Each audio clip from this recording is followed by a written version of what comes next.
നമസ്കാരം. രാഷ്ട്രീയം മാറി മറിഞ്ഞാലും മുഖങ്ങൾ മാറില്ലേ?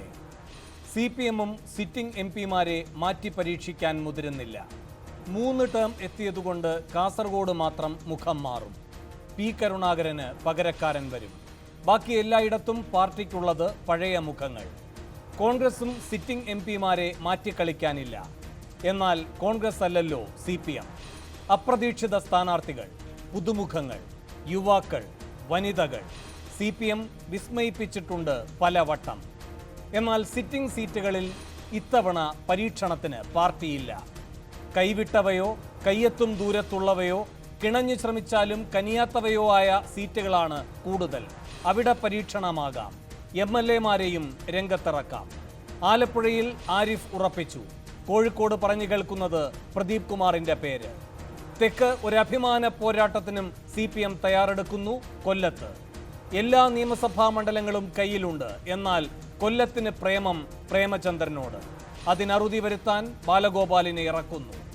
മുന്നണിയായാണ് മത്സരിക്കുന്നതെങ്കിലും സീറ്റുകൾ വീതം വെച്ച് കഴിഞ്ഞപ്പോൾ വല്യേട്ടനും കൊച്ചേട്ടനും എല്ലാം കൊണ്ടുപോയി. ബാക്കിയുള്ളവർ കരക്കിരുന്ന് കളി കാണേണ്ടി വരും. അസ്വാരസ്യം പുകയുന്നുണ്ട്. പക്ഷേ പുരപ്പുറത്തേക്ക് പടരാതിരിക്കാൻ എന്ത് നടപടി വേണമെന്ന് CPM-ന് അറിയാം. ചെറു പാർട്ടികൾക്കുമേൽ പ്രധാന പാർട്ടികൾ പിടിമുറുക്കുന്നതിന് പിന്നിലെ രഹസ്യം പകൽ പോലെ വ്യക്തം. കേരളത്തിലെ 20 സീറ്റിലും ശക്തനായ എതിർ സ്ഥാനാർത്ഥി നരേന്ദ്രമോദി തന്നെ.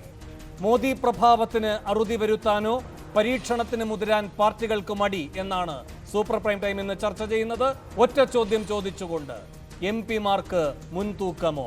ഈ വിഷയത്തിൽ പ്രതികരിക്കാൻ CPM സംസ്ഥാന സെക്രട്ടേറിയറ്റ് അംഗം ആനത്തലവട്ടം ആനന്ദൻ, കോൺഗ്രസ് നേതാവ് TN പ്രതാപൻ, രാഷ്ട്രീയ നിരീക്ഷകൻ NM പിയേഴ്സൺ എന്നിവർ സൂപ്പർ പ്രൈം ടൈമിൽ പങ്കുചേരുന്നു.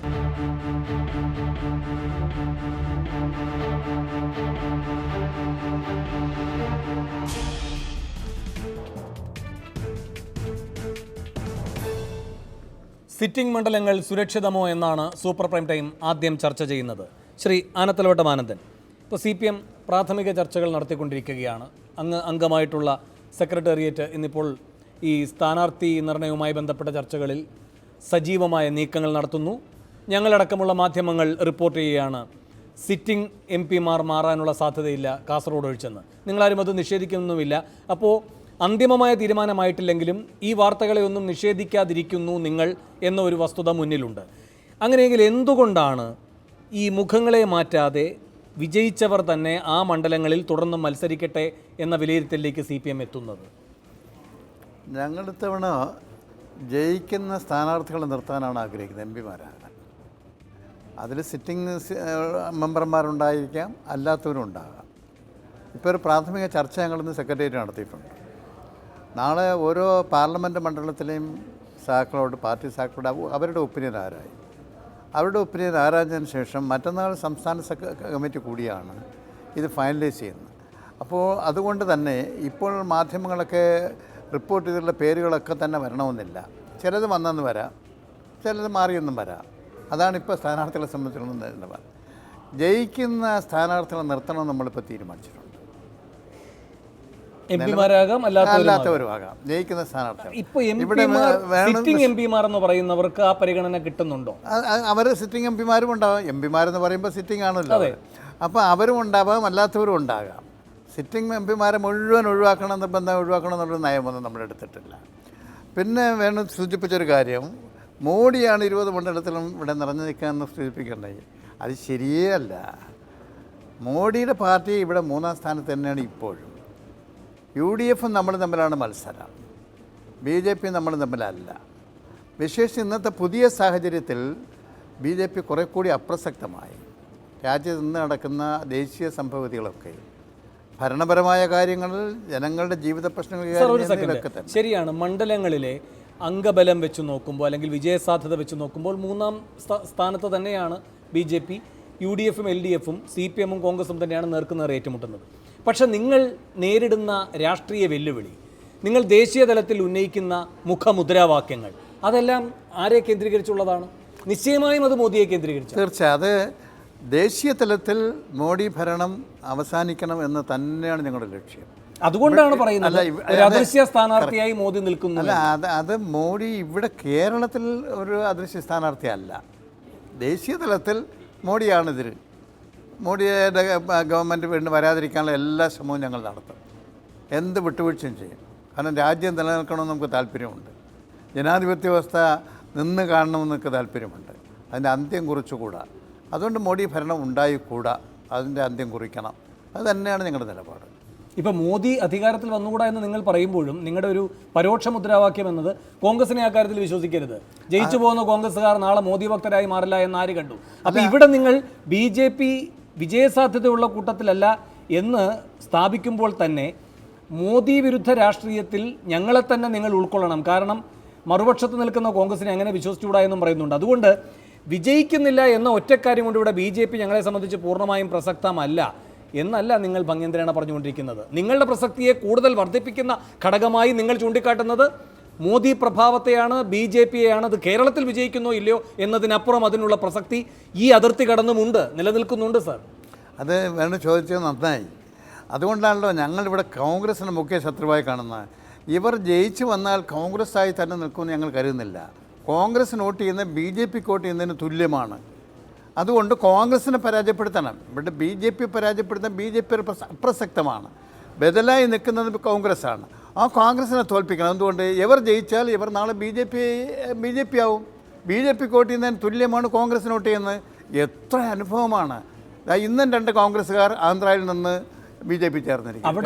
അവിടെ ഒരു BJPയുടെ ആള് കോൺഗ്രസിലേക്ക് വരുന്നതും കാണുന്നുണ്ട് ചില സ്ഥലങ്ങളിൽ. ഇപ്പൊ UPയിലുള്ള ഒരാൾ അപൂർവമാണ്. ഇന്നൊരാൾ മാറിയിട്ടുണ്ട്.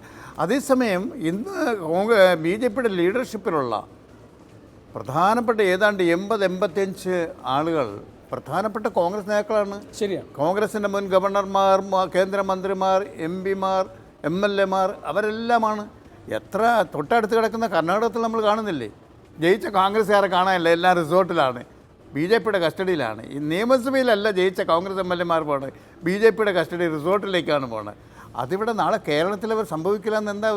എൻ്റെ സ്നേഹിതൻ പ്രതാപൻ അപ്പുറത്തിരിപ്പുണ്ട്. ഞാൻ പ്രതാപനെ പോലുള്ള കോൺഗ്രസ് അല്ല ഇപ്പോൾ ഉള്ളത്. പ്രതാപൻ നമ്മൾ പഴയ സുഹൃത്തുക്കളാണ്. ഇപ്പോൾ കുറേ സ്നേഹം തമ്മിൽ കാണുന്നില്ല. ഇപ്പോൾ ഇവിടെ വെച്ചെങ്കിലും കാണാനൊരു സൗകര്യം കിട്ടി. ഞാൻ അങ്ങയിലേക്ക് വരാം.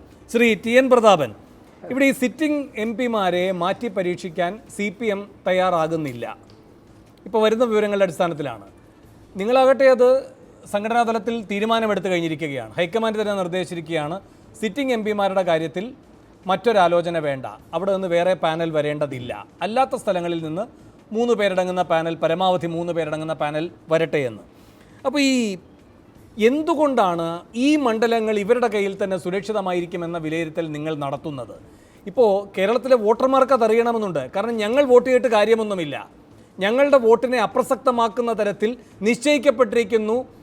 8 മണ്ഡലങ്ങളെ സംബന്ധിച്ച് CPM-ൻ്റെ തെരഞ്ഞെടുപ്പ് ഫലവും 12 മണ്ഡലങ്ങളെ സംബന്ധിച്ച് നിങ്ങളുടേതും എന്ന് വരികയാണെങ്കിൽ പിന്നെ വോട്ടർമാർ അറിയണമല്ലോ ഈ അമിത ആത്മവിശ്വാസത്തിൻ്റെ അടിസ്ഥാനം എന്താണ് എന്ന്. അതങ്ങ് വിശദീകരിക്കാമോ? അല്ല വേണു, ഓരോ മുന്നണികളും ഓരോ പാർട്ടികളും അവരുടെ സ്ഥാനാർത്ഥികൾ ആരാകണമെന്ന് സ്വാഭാവികമായും അവരുടേതായ കാഴ്ചപ്പാടോടുകൂടി ചർച്ച ചെയ്ത് തീരുമാനിക്കും.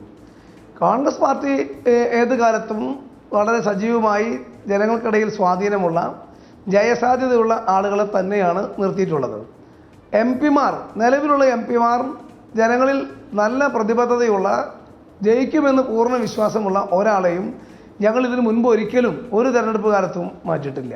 ഞങ്ങൾ അതുകൊണ്ട് തന്നെയാണ് കേരളത്തിലെ നിലവിലുള്ള കോൺഗ്രസ് MP-മാർ എല്ലാവരും മത്സരിക്കാൻ ഹൈക്കമാൻഡ് അനുമതി നൽകിയതും ഞങ്ങളുടെ എല്ലാ പ്രാഥമിക പഠനങ്ങളിലും പ്രാദേശികമായ ഞങ്ങളുടെ പാർട്ടി ഘടകങ്ങളുടെ ആലോചനകളിലുമെല്ലാം ഇത്തരത്തിൽ ഞങ്ങളുടെ MP-മാരെല്ലാം അവരുടേതായ കോൺട്രിബ്യൂഷൻ നന്നായി അതാത് പാർലമെൻറ്റ് കോൺസ്റ്റിറ്റ്യുവൻസികളിൽ നിർവഹിച്ചപ്പെട്ടുള്ള ആളുകളാണ്. അതുകൊണ്ട് ഞങ്ങൾക്ക് നല്ല ആത്മവിശ്വാസമുണ്ട്. ഞങ്ങളുടെ മുഴുവൻ സിറ്റിംഗ് MP-മാരും ജയിച്ചു വരും. മറ്റ് MP-മാരില്ലാത്ത സ്ഥലങ്ങളിൽ ഞങ്ങൾ ആ സീറ്റുകൾ തിരിച്ചു പിടിക്കാൻ വേണ്ടി പൂർണ്ണമായും ജയസാധ്യതയുള്ള സ്ഥാനാർത്ഥികളെ മത്സരിപ്പിക്കുകയും ചെയ്യും. എനിക്ക് 1 മിനിറ്റ് കൂടി വേണു പ്രത്യേകം തരണം. എനിക്ക് വളരെ ബഹുമാനമുള്ള ആളാണ് മുതിർന്ന നേതാവ് ശ്രീ ആനത്തലവട്ടം ആനന്ദൻ. ഞാനും അദ്ദേഹവും നിയമസഭയിൽ ഒരുമിച്ച് പ്രവർത്തിച്ചിട്ടുണ്ട്, അസംബ്ലി കമ്മിറ്റികൾ ഒരുമിച്ച് പ്രവർത്തിച്ചിട്ടുണ്ട്. എല്ലാ ആദരവും നിലനിർത്തിക്കൊണ്ട് പറയട്ടെ, അത് 1-2 കാര്യങ്ങൾ ഇവിടെ പറഞ്ഞു.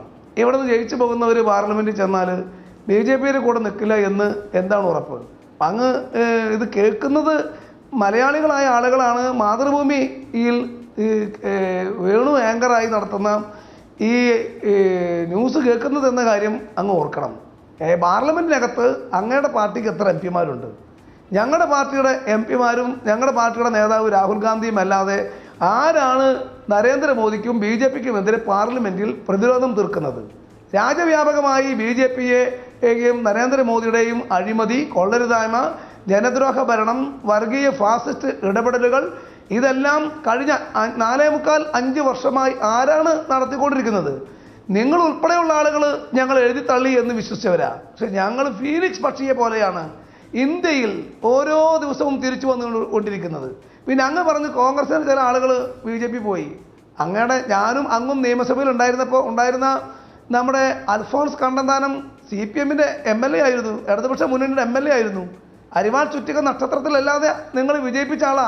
അദ്ദേഹം എൻ്റെ തൊട്ടടുത്ത് താമസിച്ചതാണ് നിയമസഭയ്ക്ക് അകത്ത്. ഒരുപാട് പുസ്തകം എനിക്ക് അദ്ദേഹം സൗജന്യമായി വായിക്കാൻ തന്നിട്ടുണ്ട്. അങ്ങേക്കും അറിയാമല്ലോ അൽഫോൺസ് കണ്ണന്താനത്തെ. ഇന്ന് എവിടെ അദ്ദേഹം? ഏത് പാർട്ടിയിലാണ്? ഏത് പാർട്ടിയുടെ മന്ത്രിയായിട്ടാണ് പോയിരിക്കുന്നത്? കണ്ണൂരിൽ നിങ്ങളുടെ പാർട്ടിയിൽ ഉണ്ടായിരുന്ന പല ആളുകളും ഇപ്പോൾ എവിടെ ഉള്ളത്? ബംഗാളിലും ത്രിപുരയിലും കാര്യം പറയണ്ട. ബഹുമാനപ്പെട്ട ആനത്തലവട്ടം, ബംഗാളിൽ CPMന്റെ പാർട്ടി ഓഫീസുകൾ പോലും കാവ്യ അടിച്ചു കൊണ്ടുപോയി CPMകാർ. ത്രിപുരയിലെ പാർട്ടി ഒറ്റക്കെട്ടായി മുഴുവൻ ഒഴുകിപ്പോയി. നിങ്ങൾ 3 പതിറ്റാണ്ടും 3.5 പതിറ്റാണ്ടും ഭരിച്ച സ്ഥലത്ത് നിങ്ങളുടെ അണികളും പോയി, നേതാക്കന്മാരും പോയി, പാർട്ടി ആസ്ഥാനങ്ങളും പോയി. ദയവ് ചെയ്ത് നമ്മൾ രണ്ടു കൂട്ടരിപ്പോൾ അത് വാദിക്കാൻ നിൽക്കേണ്ട സമയമല്ല. ഇന്ത്യയിൽ BJPയെയും സംഘപരിവാർ ശക്തികളെ തളയ്ക്കാൻ, നിലനിർത്താൻ, അവരുടെ ഫാസിസ്റ്റ് അജണ്ട തകർക്കാൻ രാഹുൽ ഗാന്ധി നയിക്കുന്ന ഇന്ത്യൻ നാഷണൽ കോൺഗ്രസിനല്ലാതെ ആർക്കും കഴിയില്ല എന്ന് ഇന്നലത്തെ ചേർന്ന പാർട്ടിയുടെ കേന്ദ്ര കമ്മിറ്റി യോഗം പോലും ബംഗാളിൽ ഞങ്ങൾ മത്സരിക്കുന്നിടത്ത് നിങ്ങൾ മത്സരിക്കില്ല എന്നും നിങ്ങൾ മത്സരിക്കുന്നിടത്ത് മത്സരിക്കല്ലേ എന്ന് പറയുന്ന സാഹചര്യം ഉണ്ടായില്ലേ? അതുകൊണ്ട് ദയവ് ചെയ്ത് കേരളത്തിലെ ജനങ്ങൾ അരിയാഹാരം കഴിക്കുന്നവരാണ്, നല്ല ബുദ്ധിയും ബോധവുമുള്ളവരാണ്. ദേശീയ തലത്തിൽ BJPയെ എതിരിടണമെങ്കിൽ ആർക്ക് MP-മാർ കൂടുതൽ ഉണ്ടാകണം? ഏതായാലും CPMന് ബംഗാളിൽ നിന്നും എന്തുണ്ടാകുമെന്ന് അറിയാം. ത്രിപുരയിലും മട്ടപൂജമാണ്. ഇവിടെ കഴിഞ്ഞ തവണ ഉണ്ടായ MP-മാർ നിങ്ങൾക്ക് ഉണ്ടാകില്ല, പേടിക്കണ്ട. ഞങ്ങൾ 20 സീറ്റും ജയിച്ചു വരും. പാർലമെൻറ്റിൽ ഇന്ത്യയിലെ മതനിരപേക്ഷത, ബഹുസ്വരത നിലനിർത്താൻ ഞങ്ങളെല്ലാ പോരാട്ടവും നടത്തും. അതിന് ഏതായാലും രാഹുൽ ഗാന്ധിക്ക് അഭിവാദ്യം അർപ്പിക്കാനെങ്കിലും നിങ്ങൾ തയ്യാറാകാൻ മാനസികമായി ഒരുങ്ങണമെന്നാണ് ബഹുമാനപ്പെട്ട മുതിർന്ന നേതാവ് ആനത്തലവട്ടമത്തിനോട് എനിക്ക് വിനയപൂർവ്വം പറയാനുള്ളത്. ശരി, ശ്രീ NM പിയേഴ്സൺ, ഇവിടെ ഇപ്പോൾ BJP വിജയസാധ്യത ഉള്ളൊരു പാർട്ടിയല്ല എന്ന് ശ്രീ ആനത്തലവട്ടം പറയുന്നു. ശ്രീ പ്രതാപൻ അത് പറയുന്നില്ലെങ്കിലും അവർക്കും ഒരു നിലപാടെന്ന നിലയിൽ അത് ഉള്ളതാണ്. പക്ഷേ ഇവർ നേരിടുന്ന രാഷ്ട്രീയം ആർക്കെതിരെയുള്ള രാഷ്ട്രീയമാണ്? അതിൽ ആർക്കാണ് കൂടുതൽ മുന? ആരെയാണ് കൂടുതൽ വിശ്വസിക്കാൻ കഴിയുക? ആരൊക്കെ എങ്ങോട്ടൊക്കെ ഒഴുകിപ്പോയിട്ടുണ്ട്? ആർക്കൊക്കെ നിന്ന സ്ഥലം മുഴുവൻ നഷ്ടപ്പെട്ടിട്ടുണ്ട്? ഇതിൻ്റെ കണക്കുകളാണ് ഇവർ നിരത്തുന്നത്. അപ്പോൾ വിജയസാധ്യതയെ ഇല്ലാത്ത ഒരു ശത്രുവിനെ എത്രമാത്രം ശക്തമായി എതിർക്കുന്നു എന്ന് സ്ഥാപിക്കാൻ പാടുപെടുകയാണ് കേരളത്തിൽ ഈ പറയുന്ന കോൺഗ്രസും CPMും. അതുകൊണ്ട് BJP വിജയിക്കുമോ വിജയിക്കുകയില്ലയോ എന്ന ഒരു സാധാരണ തെരഞ്ഞെടുപ്പ് കണക്ക് ശാസ്ത്രത്തിൽ അവസാനിക്കുന്നതാണോ ഇവിടെ ഇവർ നേരിടുന്ന BJP എന്ന വെല്ലുവിളി?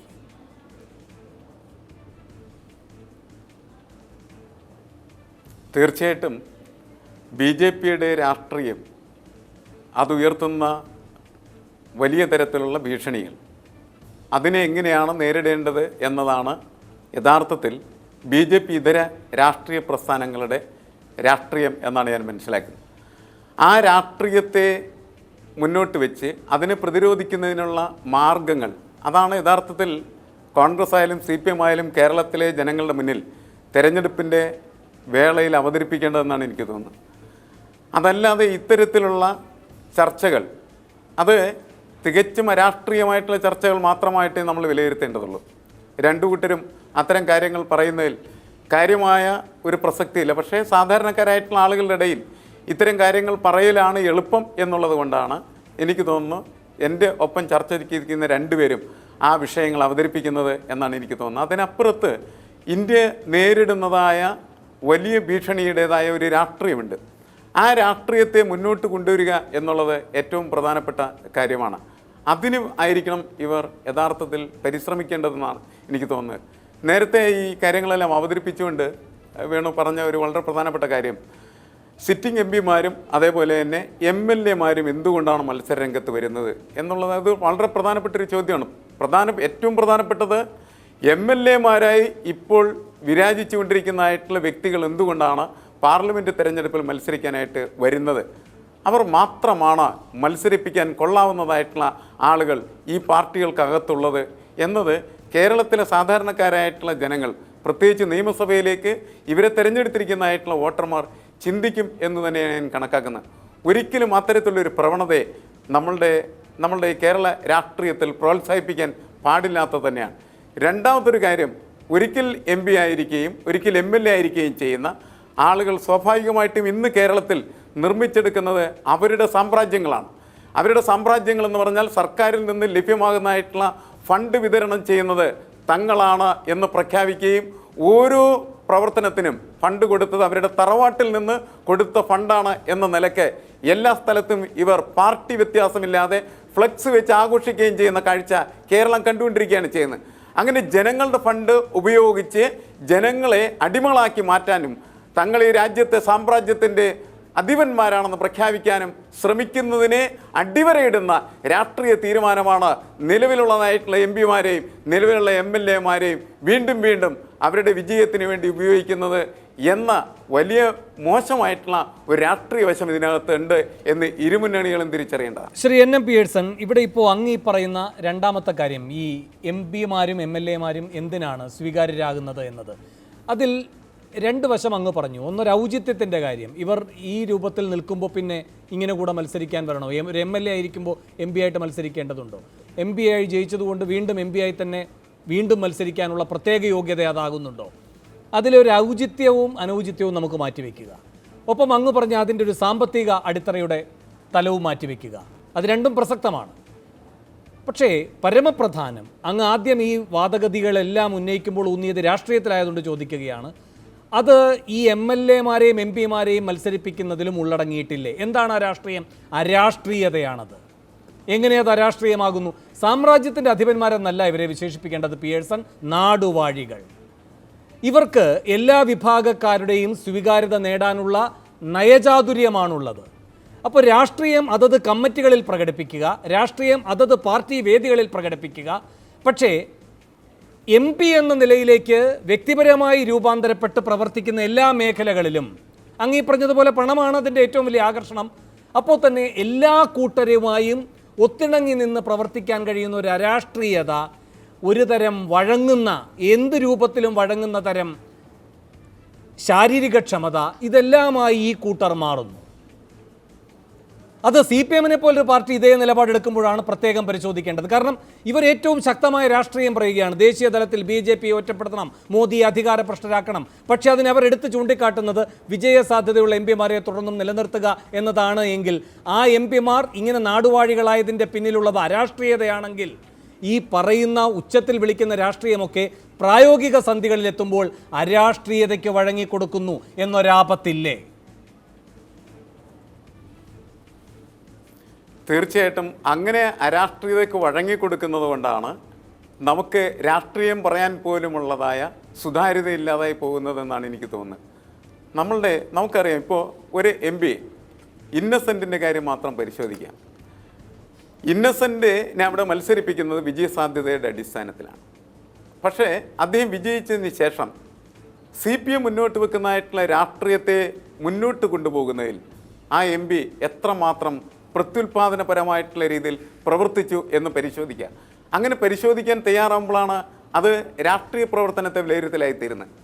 എനിക്ക് തോന്നുന്നത് അദ്ദേഹം നടത്തിയിട്ടുള്ള പ്രവർത്തനങ്ങളെല്ലാം തന്നെ നേരത്തെ വേണു സൂചിപ്പിച്ചതുപോലെയുള്ള മെയ് വഴക്കത്തിൻ്റെയും മെയ് അഭ്യാസത്തിൻ്റെയും എല്ലാവിധത്തിലുള്ളതായിട്ടുള്ള ആളുകളെയും ഒത്തൊരുമിച്ച് ചേർത്ത് മുന്നോട്ട് കൊണ്ടുപോകുന്ന ആഘോഷത്തിൻ്റേതുമാണ്. അവിടെ എങ്ങനെയാണ് ഒരു നേരത്തെ സൂചിപ്പിച്ച വലിയൊരു രാഷ്ട്രീയത്തിന് ഏതെങ്കിലും തരത്തിൽ അത്തരത്തിലുള്ള ഒരു രാഷ്ട്രീയത്തെ പ്രതിരോധിക്കാനായിട്ടുള്ള സംഭാവന അവരിൽ നിന്നുണ്ടാകുന്നത്? ഒട്ടുമുണ്ടാകുന്നില്ല എന്നാണ് എനിക്ക് തോന്നുന്നത്. CPM പല ഘട്ടങ്ങളിലും ഇത്തരത്തിൽ ഇടതുപക്ഷത്തെക്കുറിച്ച് നമ്മൾ സംസാരിക്കുന്നത് ഇടതുപക്ഷത്തിന് അങ്ങനെ ഒരു രാഷ്ട്രീയമുണ്ട് എന്ന് പ്രഖ്യാപിക്കുന്നതിൻ്റെ അടിസ്ഥാനത്തിലാണ്. ആ രാഷ്ട്രീയമുണ്ട് എങ്കിൽ സ്വാഭാവികമായിട്ടും ഇങ്ങനെ ജയിച്ചു കയറുന്നതിന് വേണ്ടി മുന്നോട്ട് കൊണ്ടുവരുന്നതായിട്ടുള്ള സ്ഥാനാർത്ഥികൾ പല ഘട്ടങ്ങളിലും ഇടതുപക്ഷം മുന്നോട്ട് വെക്കുന്ന രാഷ്ട്രീയത്തിന് വിരുദ്ധമായി പ്രവർത്തിക്കുന്ന പ്രതീകങ്ങളായി മാറിത്തീരുന്നു എന്നുള്ളതും വളരെ പ്രധാനപ്പെട്ടതാണ്. നാടുവാഴികൾ നിർമ്മിക്കുന്നു എന്ന് മാത്രമല്ല, തങ്ങളുടെ രാഷ്ട്രീയത്തെ തന്നെ റദ്ദ് ചെയ്യുന്ന തരത്തിലുള്ളതായിട്ടുള്ള പ്രതീകങ്ങൾ നിർമ്മിക്കുന്നു എന്നുള്ളതും ഇതിൻ്റെ ഏറ്റവും വലിയ രാഷ്ട്രീയ അപകടമായിട്ടാണ് ഞാൻ തിരിച്ചറിയുന്നത്. ശരി, ശ്രീ ആനത്തലവട്ടം ഇതിനുള്ള മറുപടി സാർ. ഒന്ന് എൻ്റെ സ്നേഹിതൻ പ്രതാപൻ പറയുകയുണ്ടായി, കണ്ണന്താനം മാറി കോൺഗ്രസ് മാറിയതിനൊക്കെ ഒരു മറുപടി. കണ്ണന്താനം ഞങ്ങളുടെ പാർട്ടിക്കാരനല്ല. കോൺഗ്രസിനെ തോൽപ്പിക്കാൻ കോൺഗ്രസിൻ്റെ സ്വാധീനമുള്ള ഒരു മണ്ഡലത്തിൽ ഒരു സ്വതന്ത്രനായി കൊണ്ടുവന്ന ഒരാളാണ് കണ്ണന്താനം. ആ കർമ്മം കഴിഞ്ഞപ്പോഴത്തേക്ക് അദ്ദേഹം കമ്മ്യൂണിസ്റ്റ് ആയില്ല. കമ്മ്യൂണിസ്റ്റ് ആകാൻ വേണ്ടി കൊണ്ടുവന്നുമല്ല, കോൺഗ്രസിനെ തോൽപ്പിക്കാൻ നമ്മൾ സ്വതന്ത്ര സ്ഥാനാർത്ഥി, അദ്ദേഹം പോയി. അതുപോലെയാണോ കോൺഗ്രസിൻ്റെ ശ്രീ പ്രതാപനെന്ന് ആലോചിക്കുമ്പോൾ ഞാൻ ചോദിക്കട്ടെ, ഗുജറാത്തിൽ പാടുപെട്ടാണ് മണിബനെ ജയിപ്പിച്ചത്.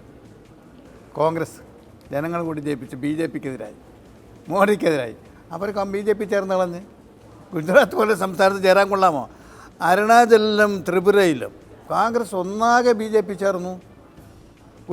അതേപോലെ തന്നെ ഗോവയിൽ BJPയെ പരാജയപ്പെടുത്തി ജയിച്ചതാണ് വിശ്വജിത് പ്രതാപ് സിംഗ്. അദ്ദേഹം BJP ചേർന്ന് ആരോഗ്യമന്ത്രിയായി. ഓരോ സംസ്ഥാനം നിങ്ങൾ എടുത്തു നോക്ക്. 5 വർഷം. ഞാനൊരു ചോദ്യം ചോദിച്ചോട്ടെ. ചോദിച്ചോ.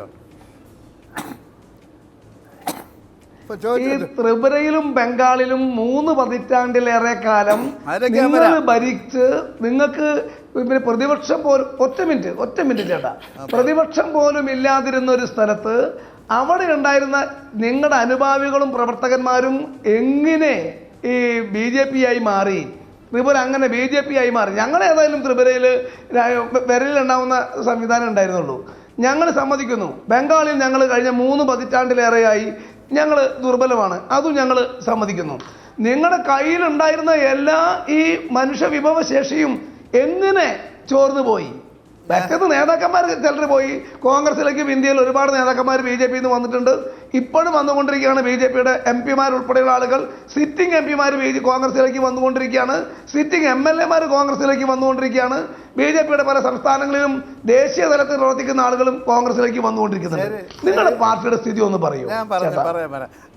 ത്രിപുരയും ബംഗാളും പ്രതാപൻ മാത്രമല്ല, കോൺഗ്രസ്സുകാരും BJPക്കാരും എല്ലാം ഞങ്ങളുടെ നേരെ ചോദിക്കുന്ന ഒരു ചോദ്യമാണ്. ഞാൻ അതിന് ആൻസർ പറയാം. അതിന് മുമ്പ് പ്രതാപനൊരു കാര്യം മനസ്സിലാക്കിയിരിക്കേണ്ടത്, UPയിലെ PCC പ്രസിഡന്റ് റീത്ത ബഹുഗുണ ഇപ്പോൾ എവിടെയാണ് ഉള്ളത്? യോഗി ആദിത്യനാഥിൻ്റെ മന്ത്രിസഭയിലെ ടൂറിസം വകുപ്പ് മന്ത്രിയാണ്, അല്ലേ?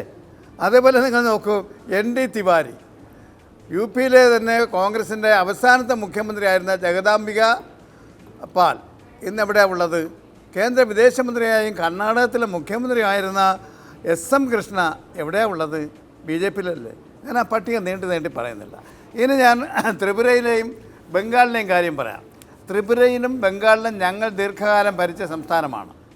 അതിൽ പൊറുതിമുട്ടി നിങ്ങളും BJPയും സകല പിന്തിരിപ്പൻ ശക്തികളും തീവ്രവാദ ശക്തികളും ചേർന്ന് ശാരീരികമായും അല്ലാതെയും ആക്രമിച്ച് ഞങ്ങളെ അവിടെ കീഴ്പ്പെടുത്തി. ഞങ്ങളുടെ പാർട്ടിയെ കീഴ്പ്പെടുത്തി. ഞങ്ങൾ സമ്മതിച്ചിരിക്കുന്നു. ഞങ്ങൾക്ക് അവിടെ തിരിച്ചടിക്കാൻ കഴിഞ്ഞില്ല. ആ ആക്രമിച്ച് കീഴ്പ്പെടുത്തിയ RSSനെ, തൃണമൂൽ കോൺഗ്രസിനെ, സംഘപരിവാർ ശക്തികളെയോ മറ്റ് വിഘടനവാദ ശക്തികളെയോ ആരെങ്കിലും അപലപിച്ചിട്ടുണ്ടോ? ഞങ്ങളതിനെല്ലാം സപ്പോർട്ട് ചെയ്ത്. കാരണം എന്താണ്? മാർക്സിസ്റ്റുകളെയാണ്, കമ്മ്യൂണിസ്റ്റുകളെയാണ് കശാപ്പ് ചെയ്യുന്നത്, അവരെയാണ് ആക്രമിക്കുന്നത്. അവരുടെ ഭരണം പോണതിൽ നിങ്ങൾ സന്തോഷിച്ച്. ഞാൻ ചോദിട്ടെ, നിങ്ങൾ ബംഗാൾ ഭരിച്ചിരുന്നതല്ലേ സിദ്ധാർത്ഥ ശങ്കരയുടെ കാലത്ത്? അന്ന് നിങ്ങൾ നടത്തിയ ആക്രമണമല്ലേ ഒരു തെരഞ്ഞെടുപ്പിൻ്റെ മധ്യത്തിൽ വെച്ച് ജ്യോതിബാസു വിഡ്രാ ചെയ്ത് പോയത്? 67-ന് മുമ്പ്. 67-ന് ശേഷം നിങ്ങൾ കോൺഗ്രസ് ഉണ്ടോ അവിടെ? അധികാരത്തിൽ വന്നോ? ഇവിടെ വന്നിരിക്കുന്ന മമതാ ബാനർജി കോൺഗ്രസ് ആയിരുന്നല്ലോ. അവർ വന്ന് ആ സിദ്ധാർത്ഥ ശങ്കരയുടെ അതേ നിലപാട് സ്വീകരിക്കുകയാണ്. ആക്രമണത്തിലൂടെ വകവരുത്തി കമ്മ്യൂണിസമോടെ തകർക്കാമെന്നാണ് അവർ ശ്രമിച്ചുകൊണ്ടിരിക്കുന്നത്. അതിന് BJPയും മറ്റ് ശക്തികളും എല്ലാം പിന്തുണയ്ക്കുന്നു. ഞങ്ങൾ അതിനെ അതിജീവിച്ച് മുന്നോട്ട്. പക്ഷേ സാർ, ഒരു സെക്കൻഡ് സാർ, ഇപ്പോൾ ത്രിപുരയിൽ ഇപ്പോൾ നിങ്ങൾ എപ്പോഴും പറഞ്ഞൊരു കാര്യമുണ്ട്, ത്രിപുരയിൽ വലിയ തോതിൽ കോൺഗ്രസ്സുകാർ ഒന്നടങ്കം BJP ആയതുകൊണ്ടാണ് എങ്ങുമില്ലാതിരുന്ന BJP പെട്ടെന്ന് അധികാരത്തിലേക്ക് എത്തിയത് എന്ന് ഒരു വാദത്തിന് അത് അംഗീകരിച്ചാലും ബംഗാൾ നിങ്ങളെ സംരക്ഷിക്കില്ല. കാരണം മമത ഒറ്റ ദിവസം കൊണ്ട് പെട്ടെന്ന് അധികാരത്തിലേക്ക് വരികയായിരുന്നില്ല. മമത ഘട്ടം ഘട്ടമായാണ് വന്നത്. ഒരുപാട് പരാജയങ്ങൾക്കും മുഖ്യ പ്രതിപക്ഷമാകാൻ കഴിയാതെയും ഒക്കെ ഘട്ടം ഘട്ടമായി തന്നെയാണ് ഒരു പാർലമെന്ററി പാർട്ടി ജനങ്ങൾക്കിടയിൽ പ്രവർത്തിച്ച് തെരഞ്ഞെടുപ്പിൽ പങ്കെടുത്ത് അതിൽ ആദ്യം പരാജയം ഏറ്റുവാങ്ങി പിന്നെ ഘട്ടം ഘട്ടമായി വിജയിച്ചു വന്നത്. ഒരു രാഷ്ട്രീയ നിർമ്മാണ പ്രക്രിയ ജനാധിപത്യപരമായി അവിടെ പുരോഗമിക്കുകയുണ്ടായി. ആ ഘട്ടം മുഴുവൻ ഇല്ലാതാക്കിക്കൊണ്ട് ഇവർ ഒരു SS റേയുടെ മറ്റൊരു പ്രതിരൂപമാണ് എന്ന് അവതരിപ്പിക്കുന്നത് ചരിത്ര നിരാസമാണ്. അല്ല, ഞാൻ ഒന്ന് ചോദിച്ചോട്ടെ, എപ്പോഴാണ് മമതാ ബാനർജി അധികാരത്തിൽ വന്നത്? ബംഗാളിലെ ഗവൺമെൻറ്റിനെതിരായി അവിടെ ടാറ്റയുടെ കമ്പനി കൊണ്ടുവരുന്നതിന് കൃഷിഭൂമി എടുത്ത് വ്യവസായശാല അവരവിടെ നിരാഹാര സമരം ഇരുന്നൊരു വലിയ സമരനായികയായിരുന്നു. കേൾക്ക്, അങ്ങനെ വന്നപ്പോൾ ടാറ്റയ്ക്ക് കീഴടങ്ങി കൃഷിക്കാരുടെ കൂടെ ഉണ്ടായിരുന്ന പാർട്ടിയെന്ന് പറഞ്ഞ് ഈ രാജ്യത്തെ സകല മാധ്യമങ്ങളും കോൺഗ്രസും BJPയും ജമായത്തെ ഇസ്ലാമി സകല സംഘപരിവാർ ശക്തികൾ എല്ലാവരും കൂടി ഒരുമിച്ച് ചേർന്നുകൊണ്ട് തൃണമൂൽ കോൺഗ്രസും ചേർന്നാണ് ബംഗാളിലെ ഗവൺമെൻറ് താഴെ ഇറക്കിയത്. അതിൽ തൃണമൂലാണ്. ഒരു സെക്കൻഡ് ശ്രീ TN പ്രതാപൻ, ഇപ്പൊ 59-ൽ നിങ്ങളെ താഴെ ഇറക്കിയത് ഇതുപോലെ തന്നെയുള്ള വലിയ വർഗീയ ശക്തികളായിരുന്നു. അവരുമായിട്ടെല്ലാം സപ്തകക്ഷി മുന്നണി ഉണ്ടാക്കുക എന്നതിലേക്ക് പോകാനുള്ള രാഷ്ട്രീയ ഉപായം EMS പുലർത്തിയിട്ടുണ്ട്. 2 വർഷം അങ്ങനെ നിങ്ങൾക്ക് വീണ്ടും അധികാരത്തിലേക്ക് ദീർഘകാലത്തിന് ശേഷം അധികാരത്തിലേക്ക് വരാൻ കഴിഞ്ഞിട്ടുണ്ട്. അപ്പോൾ ഒരിക്കൽ ഇറക്കിയ ആളുകളുടെ കൂട്ടത്തിൽ തന്നെ ചേർത്തുകൊണ്ട് നിങ്ങൾ മുന്നണി ഉണ്ടാക്കിയിട്ടുണ്ട്. ഇതൊക്കെ അതത് ചരിത്ര ഘട്ടങ്ങളിലുള്ള അതിജീവന തന്ത്രങ്ങളാണ്. അത് മമതയിലേക്ക് വരുമ്പോൾ മാത്രം ഏകപക്ഷീയമായി പ്രവർത്തിച്ച ഒന്നല്ല. ഇപ്പോൾ വേണു പറഞ്ഞത് മമതയ്ക്കെതിരായി അതുപോലുള്ള ഇവിടെ നമ്മൾ എടുത്തതുപോലുള്ള ഒരു അയവേറിയ സമീപനം, അടവ് തന്ത്രം അവിടെ അവിടെ ഈ കാര്യത്തിൽ ഞങ്ങൾ തിരിച്ചു വരും. ത്രിപുരയെ സംബന്ധിച്ചിടത്തോളം ഇതേപോലെ ആക്രമണം സംഘടിപ്പിച്ചിട്ടാണല്ലോ ഇപ്പോൾ ജയിച്ചു വന്നിരിക്കുന്നത്. ആ ആക്രമണത്തെ ആരെങ്കിലും അപലപിക്കുന്നുണ്ടോ? ഇല്ല. എന്തുകൊണ്ടാണ് കമ്മ്യൂണിസ്റ്റുകാരെയാണ് ആക്രമിക്കുന്നത്? ഇവിടെ ആ ആക്രമണത്തിന് നിന്നു കൊടുക്കുന്നില്ല, തിരിച്ചടിക്കുന്നയാളടുത്ത്. അതുകൊണ്ടോ മാർക്സിസ്റ്റ് അക്രമം. ഞങ്ങളും ത്രിപുരയെ പോലെ ബംഗാളിനെ പോലെ അടികൊണ്ട് മടങ്ങിപ്പോയാൽ സന്തോഷം. ആ ഒരു വിവേചനം ഈ അവസരത്തിൽ ശ്രദ്ധിക്കുന്നത് നന്നായി. ശരിയാണ്, ശ്രദ്ധിക്കുന്നത് നന്നായിരിക്കും. ഇനി ഒരു കാര്യം കൂടെ പറഞ്ഞിട്ട് ഞാൻ ചോദിട്ടെ, ത്രിപുരയിൽ UP 989 ശേഷം നിങ്ങളുടെ ഭരണം പോയി ഇപ്പം 30 വർഷമായി. എന്താ സ്ഥിതി? 80 പാർലമെന്റ് സീറ്റുള്ളതിൽ അമ്മയും മോനും മാത്രമാണ് 2 പാർലമെന്റ് സീറ്റിലുള്ളത്. അല്ലല്ല, അങ്ങ് രാഷ്ട്രീയ നിരപേക്ഷമായി സംസാരിക്കരുത്. കാരണം അവിടെ ഈ പറയുന്ന ഈ മണ്ഡൽ കമ്മീഷൻ റിപ്പോർട്ട് നടപ്പാക്കപ്പെടുന്നു.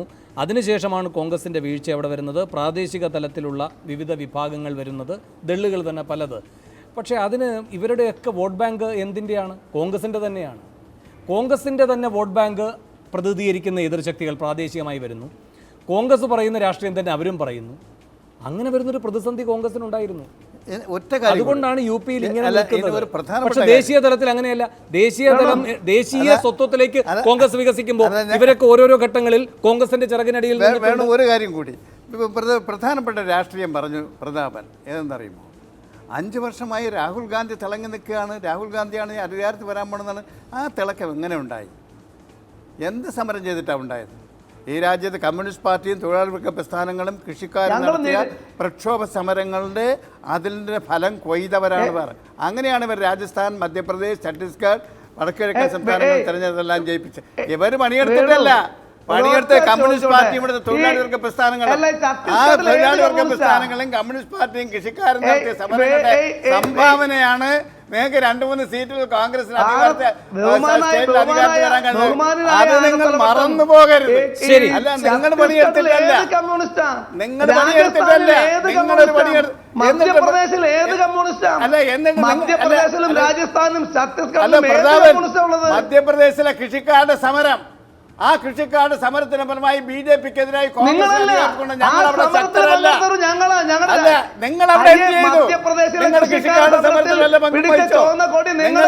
സമരത്തിൽ വല്ല പങ്കും വഹിച്ചോ? ഇനി നിങ്ങൾ അവിടെ അധികാരത്തിൽ നിങ്ങളുടെ പാർട്ടിയുടെ ചോന്ന തൊപ്പിയല്ല. നിങ്ങൾ അവിടെ അധികാരത്തിൽ ഏത് നയമായി നടപ്പാക്കുന്നത്? ആ കൊടിയിൽ അവിടെ കൃഷിക്കാരന്റെ കടവായ്പ എഴുതിത്തള്ളൂ എന്ന് പറഞ്ഞ് എന്നിട്ട് ചെയ്യുന്നത് എമ്മിന്റെ കൊടിയല്ല. അല്ല, നിങ്ങൾ കൃഷിക്കാരുടെ വായ്പ നിങ്ങളുടെ പാർട്ടിക്ക് ഈ മധ്യപ്രദേശിലെ യാതൊരു സ്വാധീനവുമില്ല. സംരക്ഷിക്കാൻ വീടുണ്ടാക്കുകയും അവനെ കാത്തുരക്ഷിക്കുന്നവർക്ക് സംരക്ഷണം ശരി ശരി ഇനി രണ്ടുപേരും ഒന്ന് വഴങ്ങണം. ശ്രീ പിയേഴ്സൺ ചൂണ്ടിക്കാട്ടിയ ശ്രീ പ്രതാപൻ അങ്ങയിലേക്ക് വരാം. ശ്രീ പിയേഴ്സൺ ചൂണ്ടിക്കാട്ടിയ ഈ സിറ്റിംഗ് MLA-മാരെയും സിറ്റിംഗ് MP-മാരെയും വീണ്ടും പരീക്ഷിക്കുന്നതിലെ അരാഷ്ട്രീയത, അതിനുള്ള മറുപടി കൂടി ശ്രീ അരാഷ്ട്രീയ നിങ്ങൾ രണ്ടുപേരും അക്കാര്യത്തിൽ എടുത്ത നിലപാട് MP-മാരായി കഴിഞ്ഞാൽ അവർ ഏതെങ്കിലും കമ്മ്യൂണിസ്റ്റ് പാർട്ടിയാണ് സ്ഥാനാർത്ഥിയാക്കുന്നത്, കോൺഗ്രസ് സ്ഥാനാർത്ഥിയാക്കി നിർത്തിയിരുന്നത്. കോൺഗ്രസ്സുകാരുടെ മാത്രം MP അല്ല, ആ മണ്ഡലത്തിലെ മുഴുവൻ ജനങ്ങളുടെ MP-മാരാണ്. ആ ജനങ്ങളെ സ്നേഹിക്കുന്നത്, അവിടെ സ്നേഹം ആർജിക്കുന്നത്, വിശ്വാസം ആർജിക്കുന്നത് തെറ്റാണെന്നാണ് നിങ്ങൾ രണ്ടുപേരും പറയുന്നത്. അതെനിക്ക് മനസ്സിലാകുന്നില്ല. ഈ MP-മാർ പാർട്ടിയുടെ അവർ പ്രതിനിധാനം ചെയ്യുന്ന രാഷ്ട്രീയ പ്രസ്ഥാനത്തിന്റെ നിലപാടിനെതിരായി നിൽക്കുന്നോ ഇല്ല എന്നുള്ളതാണ് പ്രശ്നം. ജനങ്ങളുടെ പിന്തുണ എന്തിനാണ് സാർ ഈ 12 MP-മാർക്കെതിരെ നിങ്ങൾ സ്ഥാനാർത്ഥിയെ നിർത്തുന്നത്? ജനങ്ങൾക്ക് ഇഷ്ടപ്പെട്ടിട്ട് അവർ വിജയിപ്പിച്ച എല്ലാവരുടെയും MP-മാരായിരിക്കുന്ന 12 പേരാണ് കോൺഗ്രസിന്റെ 12 MP-മാരെ കോൺഗ്രസ് നിർത്തുന്നുണ്ടല്ലോ. ഞങ്ങളുടെ MP-മാരെയും MP-മാരല്ലാത്തവരെയും ഞങ്ങൾ നിർത്തുന്നത് എന്തുകൊണ്ടാണ്? ഞങ്ങളുടെ രാഷ്ട്രീയ നിലപാട് പാർലമെന്റിൽ പോയാൽ അത് അവതരിപ്പിക്കാം. അവിടെയാണ് ഞാൻ പറയാം. ഇന്ന് MP-മാരിൽ, കേരളത്തിൽ നിന്ന് പോയ MP-മാരിൽ ഒരു MP-ക്ക് പാർലമെന്റിൽ പോയാൽ ചെയ്യാൻ കഴിയുന്ന എന്ത് കാര്യമാണ്? അവിടെ ആ MP പ്രതിനിധാനം ചെയ്യുന്ന രാഷ്ട്രീയ പ്രസ്ഥാനത്തിൻ്റെയോ ആ കൂട്ടുകെട്ടിൻ്റെയോ നയത്തിനോടൊപ്പം നിന്ന് പാർലമെന്റിൽ ബാധിക്കുകയും അതിനുവേണ്ടി കൈവക്കുകയും ചെയ്യലാണ് പ്രധാന ജോലി. രണ്ടാമത് സാർ, എല്ലാ പ്രവർത്തികളിലും ആ രാഷ്ട്രീയം വേണ്ടേ സാർ? അങ്ങ് എത്രമാത്രം നിരുത്തരവാദത്തോടെയാണ് പറഞ്ഞത്? ഞങ്ങൾ കോൺഗ്രസിനെ തോൽപ്പിക്കാൻ വേണ്ടി കണ്ണന്താനത്തെ കണ്ടുപിടിച്ചു, അയാൾ കമ്മ്യൂണിസ്റ്റ് ആയില്ല, ആകാൻ ഞങ്ങൾ നിർബന്ധിച്ചതുമില്ല, അയാൾ പോയി. അയാൾ എങ്ങോട്ടാണ് പോയത്? BJP പോയി. BJP-യുടെ ഒരു ആയുധമായി, BJP-യുടെ ഒരു റിക്രൂട്ടിംഗ് ഏജൻസിയായി CPM പ്രവർത്തിച്ചതിന്റെ പരാജയപ്പെട്ട രാഷ്ട്രീയമാണ് നിങ്ങൾ നോക്കേണ്ടത്. ഞങ്ങൾ അന്ന് ആ തെരഞ്ഞെടുപ്പിൽ ഞങ്ങളുടെ ശത്രുവായി അപ്പുറത്ത് ബദലായി വന്ന രാഷ്ട്രീയ പാർട്ടിയെ തോൽപ്പിക്കാൻ പറ്റിയ ഒരു ആയുധത്തെ ഞങ്ങൾ എടുത്തു. നാളെ BJP-യാണ് ഞങ്ങളുടെ പ്രത്യേക ശക്തിയായ ഒരു ആയുധമായി ഇപ്പോഴത്തെ വരുന്നെങ്കിൽ ഞങ്ങളിപ്പോൾ എടുത്ത് തെരഞ്ഞെടുപ്പ് ടാക്ടിക്കൽ ലൈൻ ഉണ്ടല്ലോ, കോൺഗ്രസ് എവിടെയാണോ BJP തോൽപ്പിക്കാൻ പറ്റിയ കാൻഡിഡേറ്റ് ഏത് മണ്ഡലത്തിൽ വരുമോ അവർ കോൺഗ്രസ് ആണോ SP ആണോ? അങ്ങനെ ജയിച്ചു പോകുന്ന കോൺഗ്രസ്സുകാർ നാളെ BJP ആവില്ല എന്ന് എങ്ങനെ കണ്ടു? നിങ്ങൾ പറയുന്ന സമയത്ത് മാത്രം കോൺഗ്രസ്സുകാരെ അവിശ്വസിക്കണം, നിങ്ങൾ പറയുന്ന സന്ദർഭത്തിൽ കോൺഗ്രസിനെ വിശ്വസിക്കണം. ഇതൊരു മായക്കാഴ്ചയല്ല, ഇത് തെരഞ്ഞെടുപ്പാണ്. ഇത് രണ്ടിലേതാണ് ഏറ്റവും കൂടുതൽ വിഷമുള്ളതെന്നാണ് ജനങ്ങൾ ഇപ്പൊ ചിന്തിക്കുന്നത്. BJP-യുടെ അത്രയും അതിൽ ഏറ്റവും വലിയ വിഷമുള്ള മൂർഖനെ അടിക്കണമോ ചേര അടിക്കണമോ? മൂർഖനെ അടിക്കാൻ ചേര ചിലപ്പോൾ കൂട്ടുപിടിക്കും, മൂർഖനെ കൊല്ലാൻ. ആ ലൈനാണ് നമ്മളെടുത്ത്. ശരി, ആ യുക്തി അംഗീകരിക്കുന്നു. ഞാൻ ഇടവേളയ്ക്ക് പോയതിനു ശേഷം ശ്രീ TN പ്രതാപന്റെ പ്രതികരണത്തിലേക്ക് വരാം.